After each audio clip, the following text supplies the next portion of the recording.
afternoon, friends.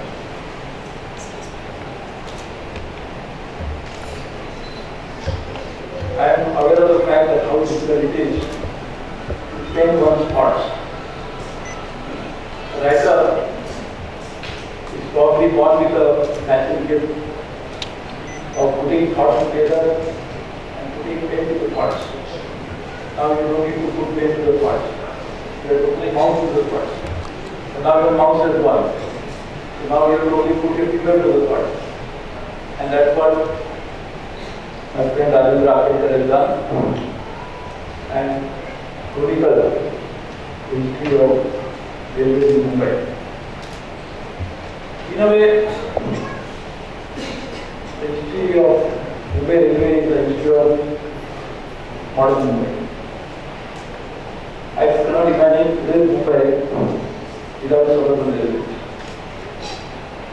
Mumbai population is maybe 16-17 million people. At least half of them travel by railway every day. So if you call railway as the lifeline of the country, suburban railway is the lifeline of Mumbai.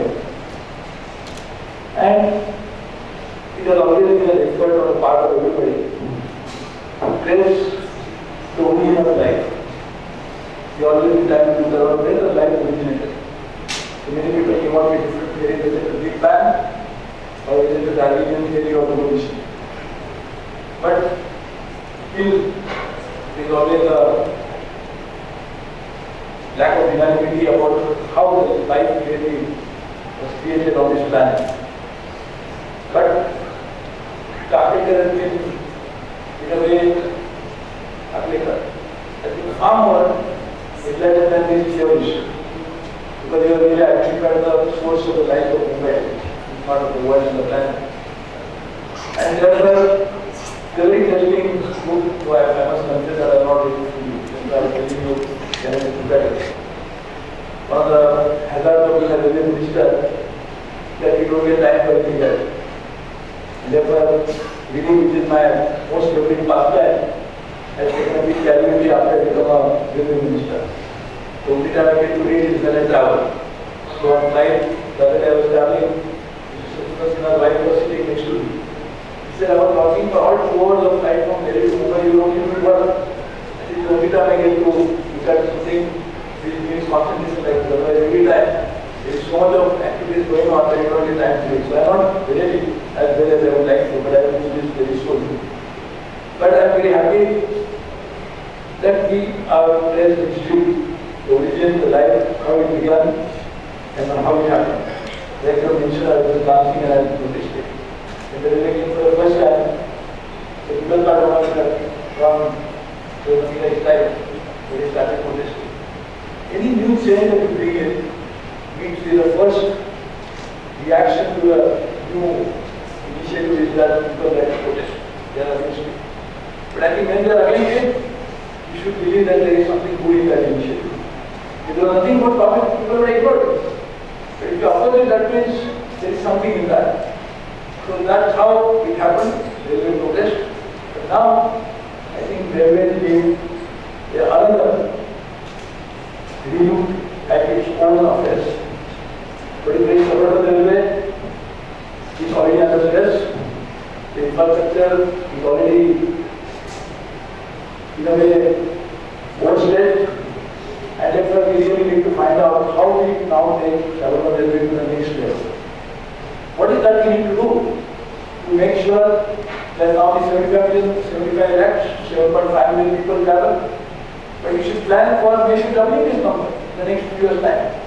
Whether we like it or not, one of the things that we should control in the country is the population. One of the things that we should try to control is the community. And one of the ways to do that is to find out many other options. How can people work very close to the office? How can they use the technology to offer a work?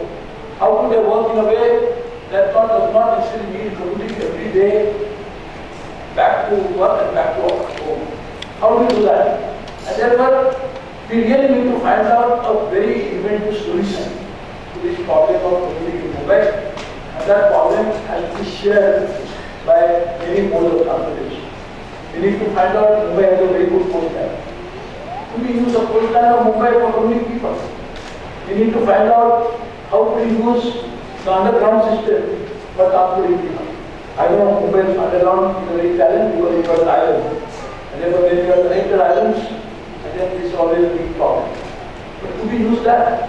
Do we use some other mode of transportation to make it more effective? That is what we really need to look at. And consider the peculiarity of Mumbai, where people come from north to south and go back from south to north every day. We always talk about in the world, geopolitics, people talk about south-north divide. I think this is not south-north divide, it is a south-north connection. This connection is causing a different kind of problem. And therefore we really need to understand this situation. We must work in a way that all the stakeholders involved in management of transportation have a say in that. So what we need is an integrated transport system for India and for Mumbai particularly.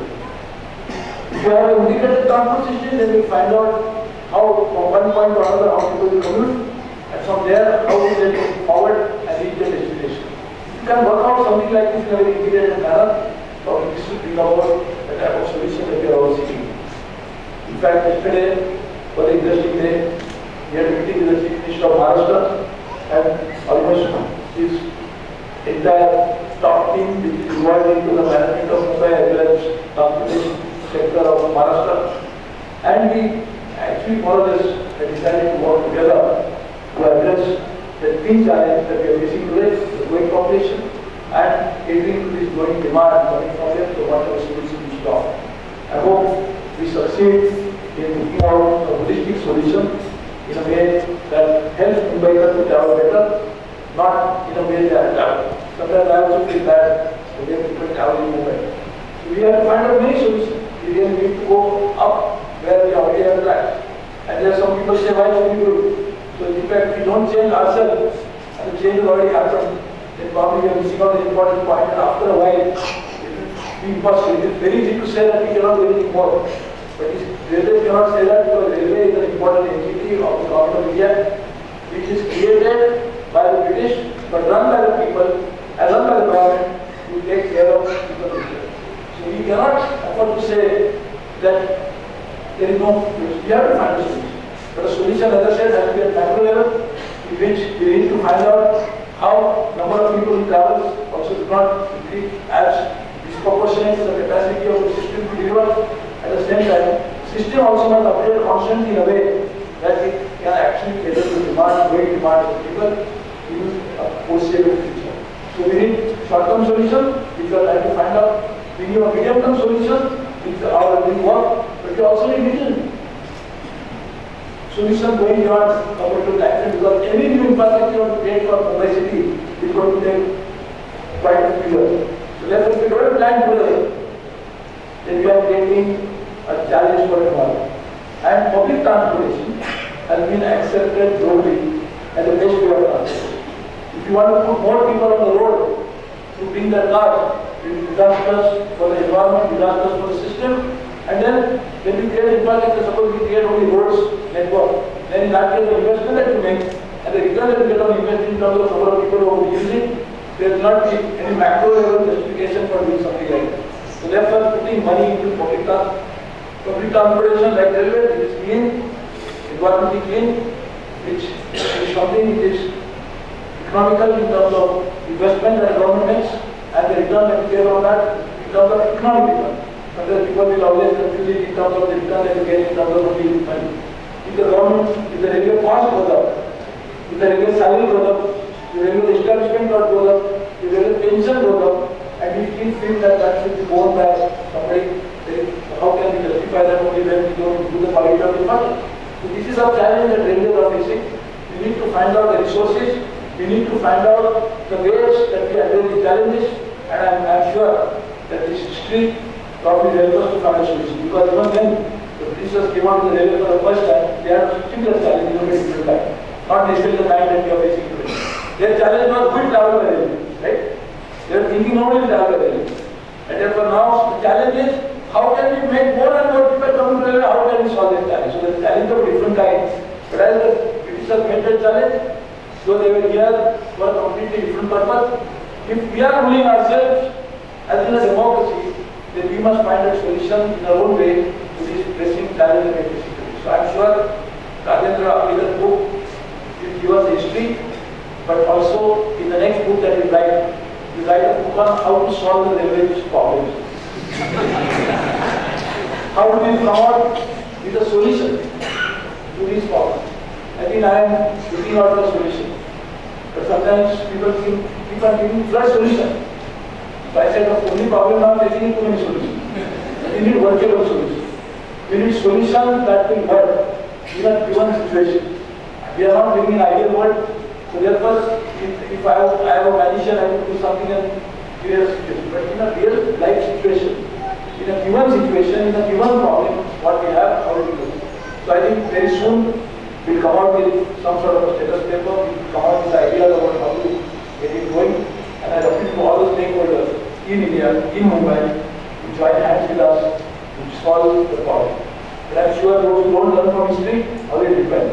So I think at least one don't read history could also repel. So one thing I'm going to learn is to read history, which I will do, and I promise you that this is a very interesting reading. For not people, but those who buy the book and read. So there is so many people say buy the book and not this book. So please buy the book and they will read it. And I would request Rajendra not to be very complicated because everybody will be very happy to be complicated. It should not look like that complicating passing by people by the rest, but it is also complicating book by the So look forward to that. Congratulations to you for making it happen. I am sure that again will be relevant to continue. And I wish more and more people join our daily community. I have created a community group, the large